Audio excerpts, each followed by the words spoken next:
Retour de la Ligue Europa égale opportunité sur Unibet. 100 € remboursés sur votre premier pari grâce au lien en description. Conditions pour jouer en bas de l'écran.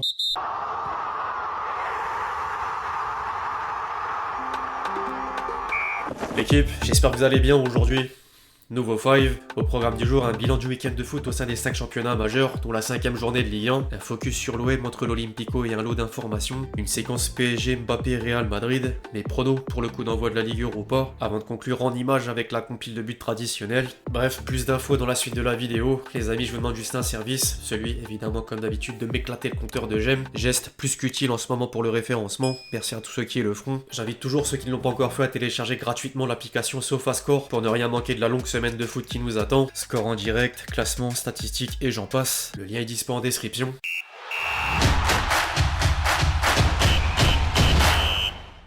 20 buts en 3 matchs, le Company Ball prend de l'ampleur. Le Bayern a déjà donné le ton aux commandes de la Bundesliga par un sans faute sur le plan comptable et parvient en plus à rajouter la manière de score fleuve en score fleuve. 1-6 Holstein Kiel, 9 de Dynamo Zagreb en Ligue des Champions et désormais 0-5 Werder, dont un doublé de Michael Olise encore décisif. D'autres résultats du championnat d'Allemagne valaient le détour, d'autant que certains concurrents sont concernés, à l'image de Dortmund, battu par 4 buts d'écart sur la pelouse de Stuttgart, ou encore Leverkusen, tombeur de Wolfsburg au bout du temps additionnel dans un scénario à multiples rebondissements. La tradition des hommes de Xabi Alonso leur permet de rester au contact des Bavarois. Schéma similaire chez les gens espagnols suite aux larges victoires du Real Madrid et du Barça. Le club merengue a renversé l'Espagnol grâce à l'entrée en jeu de Vinicius et met toujours la pression au Blaugrana dans le haut de tableau de la Liga. La nouvelle démonstration de la bande à Lamine Yamal du côté de Villarreal aura néanmoins laissé une note négative. Ter Stegen est malheureusement sorti sur blessure et devrait ne plus retrouver les terrains avant la saison prochaine. Thibaut Courtois vient d'ailleurs de lui dédier un message de classe. Je suis désolé pour ta blessure, ça m'a fait très mal de devoir quitter le terrain comme ça. J'espère que tu pourras bientôt récupérer et que nous te reverrons dans les buts.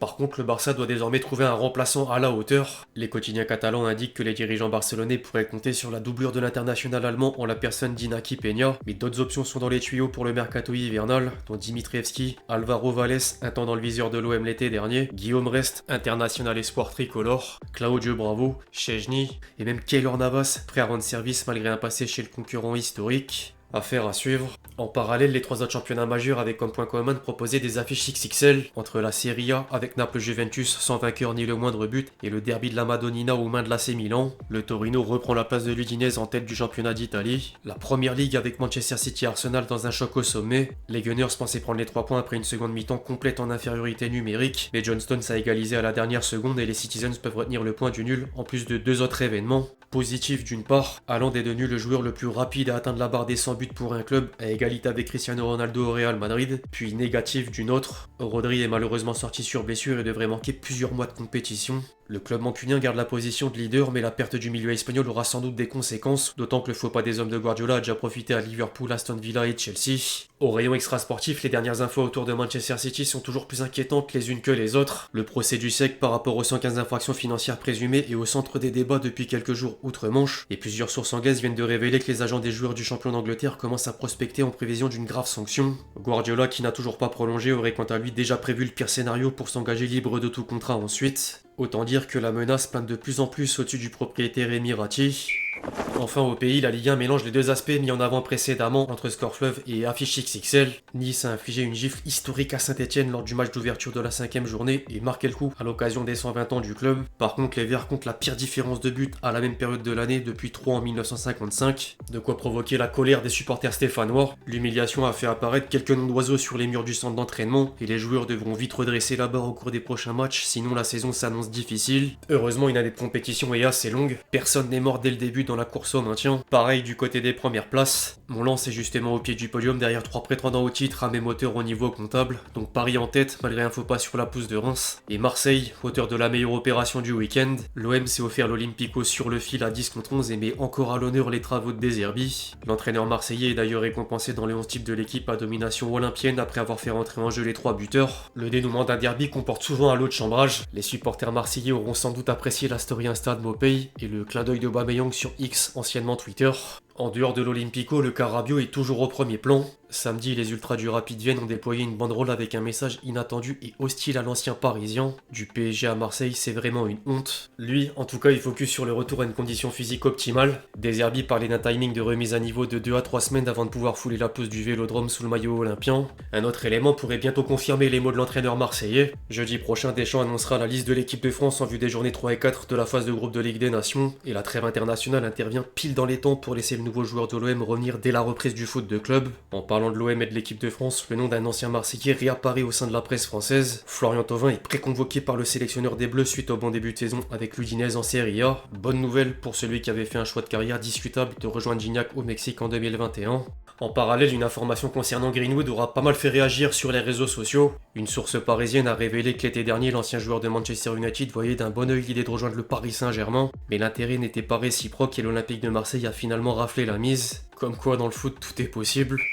Du côté de Paris, justement, les derniers matchs faibles dans le contenu poussent les médias français à ne parler presque que d'extra sportifs. L'affaire des salaires impayés à Mbappé en premier lieu après l'appel du clan de Nasser Al-Khelaifi à la décision de la commission juridique de la LFP en faveur du joueur. Un ancien président de la République entrait ensuite en scène. Nicolas Sarkozy a profité d'un entretien dans les colonnes du Parisien pour taper sur la star tricolore. Kylian a donné 7 ans au club, on doit pas l'oublier. Il nous a donné des émotions extraordinaires. Il illustre ce que nous avons tous comme tentation. On pense toujours que l'herbe est plus verte ailleurs. Je peux comprendre qu'il ait eu envie de partir, je peux comprendre son rêve, mais je comprends plus difficilement la manière dont il l'a mise en œuvre. Il était aussi sans doute venu le temps de rappeler que le jeu collectif prime sur la qualité d'un joueur. C'est l'exacte philosophie du coach actuel. En parallèle, Mbappé crée indirectement des problèmes au sein de l'attaque du Real Madrid. Ancelotti s'apprête à mettre en place un nouveau système dans lequel Rodrigo sera sacrifié, et plusieurs observateurs le remettent en cause comme un ancien entraîneur de Liga pour qui c'est une erreur de devoir changer la manière de jouer jusqu'à un nouveau joueur est arrivé dans l'effectif. Au passage, un autre attaquant madrilène fait la une depuis à peine quelques heures. Marca rapporte que Vinicius remportera le Ballon d'Or 2024 dans environ un mois.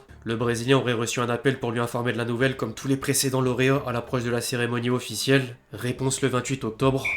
Après le coup d'envoi de la Ligue des Champions autour de la Ligue Europa de reprendre ses droits, la compétition sœur nouvelle formule démarre à partir de demain et tout le monde aura un œil sur les deux clubs français en lice. Place au prono, nouvelle habitude. Je me répète, mais qui dit Coupe d'Europe avec plus de matchs dit opportunité sur Unibet. La semaine dernière, j'annonçais qu'à chaque journée de la saison régulière, je donnerais mes pronos pour les matchs des clubs français en Coupe d'Europe. La première journée de phase de Ligue des Champions aura fini sur un 3 sur 4 de victoire des représentants tricolores. Pareil concernant mes pronos, j'avais misé la défaite de Lille avant de prédire les victoires de Paris et Brest. C'est passé. Par contre, Monaco que je voyais perdre a fait tomber le Barça. 75% de réussite tout de même. Go réitérer l'exercice avec les deux clubs français en Ligue Europa, à commencer par l'OGC Nice. Le Gym reçoit une Real Sociedad bien moins en forme que la saison dernière. Une seule victoire en 6 matchs de Liga. Les Niçois ont du mal à lancer la machine en Ligue 1. Les blessures de Moffi et Laborde jouent dans la balance. Mais d'autres éléments sont capables de tirer leur épingle du jeu, comme en atteste le carton plein du week-end dernier. 8-0 bordel. Je vais suivre la règle du favori sur le papier. Victoire niçoise. Ensuite, au lendemain, l'Olympique Lyonnais reçoit l'Olympiakos. Toujours avoir une certaine méfiance envers les clubs grecs. En tant que supporter lensois, je sais de quoi je parle. L'OL est en plus dans une période difficile. Défaite dans l'Olympiakos sur le fil, 4 points en 5 matchs. Pour autant, je veux croire en un sursaut d'orgueil. Un peu à l'image de mon lance la saison dernière. La Coupe d'Europe avait aidé à retrouver le droit chemin en Ligue 1. Du coup, je pars sur une issue victorieuse des Lyonnais. Si certains veulent me suivre, les amis, rendez-vous sur Unibet. D'autant que l'inscription via mon lien en description permet d'obtenir le remboursement de votre premier pari. Exemple, une mise de 100 € sur le combiné du jour égale 413 € dans la poche. Et si perdant, vous récupérez vos 100 € pour pouvoir rejouer ensuite. Disclaimer néanmoins, je rappelle que les jeux d'argent sont interdits aux mineurs, jouer comporte des risques et ne misez que ce que vous êtes prêt à perdre. Enfin, pour finir, comme d'habitude, la compile de buts traditionnelle. Il est passé. Calafiori, la frappe du pied gauche. Hassan du coup va déjà avoir du travail avec les 27 dans la surface. C'est Welbeck. Passer face à Arbo, le premier centre après.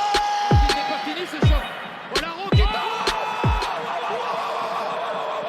Le football. Enfin bref, l'équipe c'est tout pour le fac du jour, j'espère vraiment qu'il vous a plu, je compte sur vous si c'est le cas pour lâcher votre meilleur j'aime.